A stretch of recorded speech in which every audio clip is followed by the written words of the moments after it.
মই আশা কৰোঁ আপোনালোক সকলো ভালে আছে।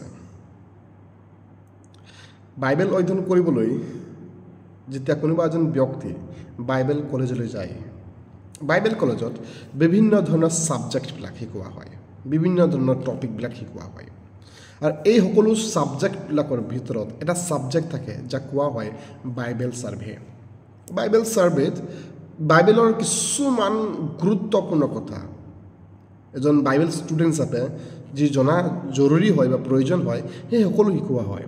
মানে বাইবেল কোনে লিখিছিলে, বাইবেলৰ কিতাপবিলাকৰ অৰ্থ কি, বা বাইবেল লিখিবলৈ কিমান সময় লাগিছিলে, এনেকুৱা বিভিন্ন ধৰণৰ সাধাৰণ কথাবিলাক এজন ষ্টুডেণ্ট হিচাপে জনাটো বহুত প্ৰয়োজন আছে বুলি ভাবি সেই ছাবজেক্টটো শিকোৱা হয়। আৰু সঁচাকৈ এজন ষ্টুডেণ্ট হিচাপে এইবিলাক কথা জনাটো বহুত জৰুৰী আছে। চ' এই ভিডিঅ'ৰ যোগেদি মই আপোনালোকক সেই বাইবেল ছাৰ্ভেৰ বিষয়ে অলপমান আলোচনা কৰিম।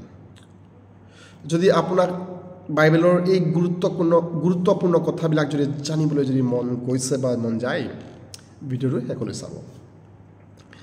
বাইবেল হৈছে একদম সৰল ভাষাত যদি মই ক'বলৈ যাওঁ, বাইবেল হৈছে জীৱিত ঈশ্বৰৰ জীৱিত বাক্য।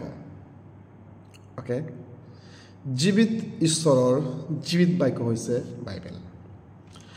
বাইবেল দুইটা ভাগত ভাগ কৰা হৈছে, অল্ড টেষ্টিমেণ্ট আৰু নিউ টেষ্টিমেণ্ট, পুৰণি নিয়ম আৰু নতুন নিয়ম।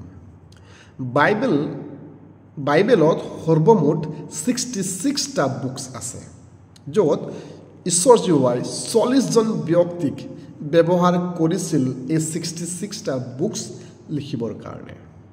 আৰু এই 40জন ব্যক্তি বেলেগ বেলেগ সময়ৰ, মানে বেলেগ জেনেৰেশ্যনৰ আছিল, বেলেগ বেলেগ টাইম, বেলেগ বেলেগ ঠাই, বেলেগ বেলেগ প্ৰফেশ্যনত থকা লোকবিলাকক ঈশ্বৰ জীৱাই ব্যৱহাৰ কৰিছিল এই 66টা বুকছ লিখিবৰ কাৰণে।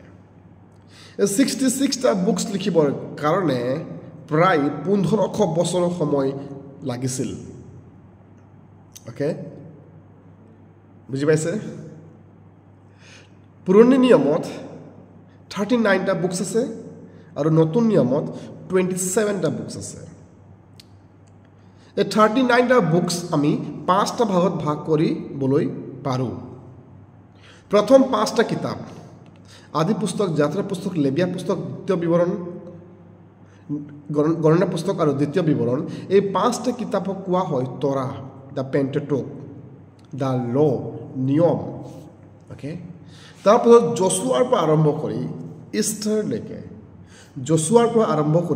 ইষ্টাৰলৈকে 12টা কিতাপ আছে, যাক কোৱা হয় হিষ্ট্ৰিকেল বুকছ, ইতিহাসৰ কিতাপ। জবৰ পৰা আৰম্ভ কৰি পৰম গীতলৈকে 5টা কিতাপ আছে, যাক কোৱা হয় উইজডম বুকছ, জ্ঞানৰ কিতাপ। তাৰপাছত আইজায়া টু মালাখী, অ'কে, যিচয়াৰ পৰা আৰম্ভ কৰি মলাখীলৈকে যি বুকছ আছে, এই বুকছবিলাকক 2টা ভাগত ভাগ কৰিব পৰা যায়। যিচয়াৰ পৰা মলাখীলৈকে যিমান বুকছ আছে, এই সকলো বুকছক কোৱা হয় প্ৰফেট বুকছ, ভাৱবাদীবিলাকৰ কিতাপ।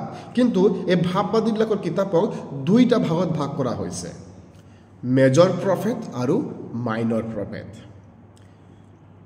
আইজায়া টু ডেনিয়েল, অ'কে, যিচয়াৰ পৰা দানিয়েললৈকে যিটো 5টা প্ৰফেটিকেল বুকছ আছে, ইয়াক কোৱা হয় মেজৰ প্ৰফেটছ।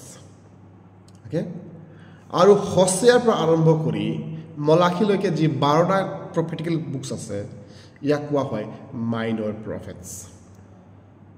অ'কে, মই আশা কৰোঁ আপোনালোকে বুজি পাইছে, ৰাইট? আমি নেক্সট ভিডিঅ'ত আমি নতুন নিয়মৰ বিষয়ে, নতুন যি নিয়ম, নিউ টেষ্টিমেণ্টৰ বিষয়ে আমি আলোচনা কৰিম। Okay, God bless you.